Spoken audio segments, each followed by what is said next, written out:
So the missionaries out in the Turkish area were Sunni. And you know, the results are still being dealt with today, aren't they? The Russians are dealing with this issue in the breakdown of their imperial sort of hegemony out there. There are all these republics no one ever heard of. Kazakhstan, Tajikistan, you know. I don't even know half the names of those places out there. And they're all Muslim. And almost all of them, there should be some Sunnis in here and there, but most of them are almost all Sunni. And this is the result of Abbasid propaganda and proselytizing in this period from the 750, 800, 900s. And in the 1000s they came in. Well, so the Turks were styling themselves as sultans, amirs and sultans. They never took the name caliph. Caliph was reserved for an actual successor to the prophet. They started, and even when the Turks had a huge empire, the Ottoman Empire, they never called themselves caliphates, did they? They never called them caliphs. They only styled themselves as sultan. How many are familiar with that term? Have heard it? Yeah, the Sultan of Turkey. What does sultan mean in Arabic? Power, ruleship.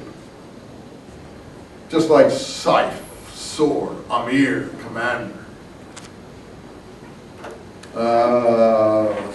Sultan, power, force, government, rule.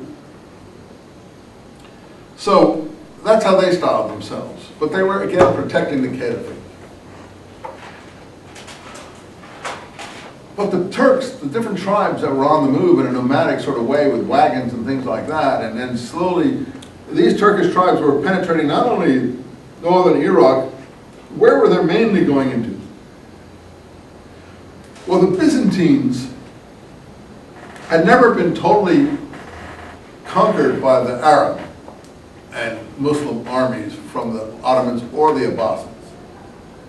And they managed to hold their own in what we call, I don't know what you'd call it, Asia Minor. Have you ever heard of that? You've seen it on the maps?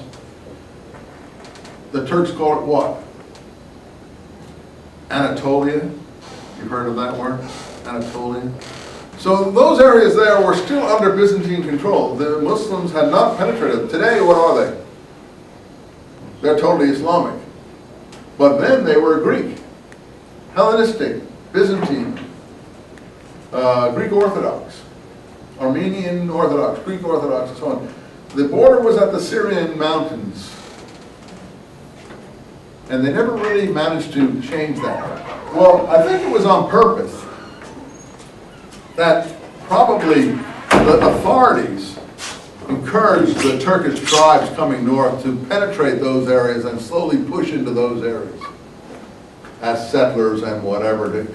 Just like the Roman authorities encouraged the Goths, the Visigoths and others to...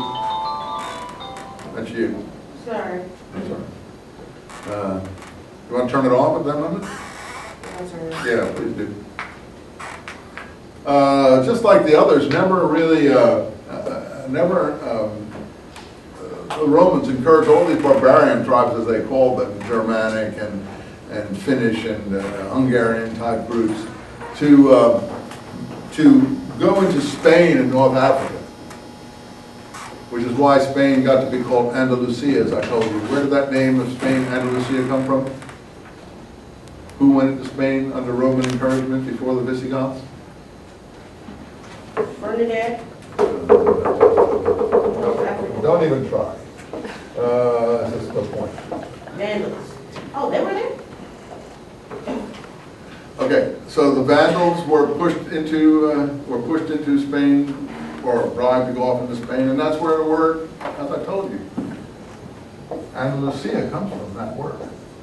The land from where the Vandals came, because the Vandals ultimately got to North Africa and the breadbasket of the Roman Empire in Tunis, where the Arab armies encountered them, as I told you.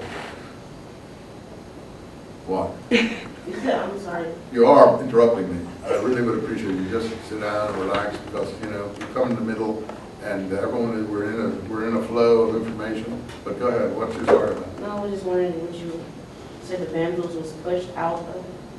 Pushed into. They were pushed into Spain. The but I've already told you that. This is just a review. And it's not even germane to what we're talking about. I'm just trying to compare you to what,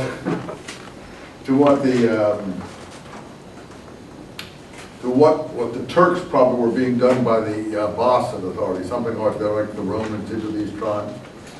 So they finally went out and down into Spain and then into North Africa and so on. But the reason we call Spain Andalusia is because of the Vandals. And also later the Visigoths went into Spain, as you know, bought off by the Romans. But first they had plundered and pillaged Rome before they were bought off and sent packing further, you know, through bribes and promises of territory and stuff like that. I think the same thing probably happened in the Turkish push into Asia Minor. Because you see in this period, what was Asia Minor? Totally Greek, as I just told you. Greek Orthodox, Hellenistic. The kind of Asia Minor, if you know the New Testament, that Paul was walking around in. Paul was walking around in a Greek Asia Minor, in an Anatolia that was totally Greek. Well, the last gasp of that came when? After the First World War, when the Turks massacred all the inhabitants of the east coast of Turkey, the Greek inhabitants, Smyrna, which was a Greek city on the coast, near where you were, Al. It's called Izmir today. Your boat probably may have passed by there. Did it stop at Izmir? No. No, I stopped at Izmir. They have nice little carriages that you get off in and drive around. It's very easy and peaceful and nice now. You don't realize the bloody history that is behind these places. But after the First World War, the Turks massacred everyone in Smyrna, a great Greek tragedy, and threw everybody out and so on. That was the last gasp of Greeks in Asia Minor, basically. And the Greeks haven't forgotten it to this day, and don't forgive the Turks anything, and so on. Well, so that's a 1,000-year story of that penetration and finally total takeover of Asia Minor by Turkish groups. The Turks are very powerful, warlike people. So they got into Baghdad in the late 1000s and basically took over the Caliphate, but it lived along under them for another 200 years. And it wasn't until the 1250s that the Caliphate was ended. Who ended the Caliphate? We said it last time. The Mongols.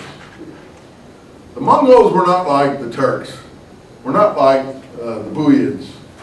Were not like the Shiites. The Mongols had not been Islamicized.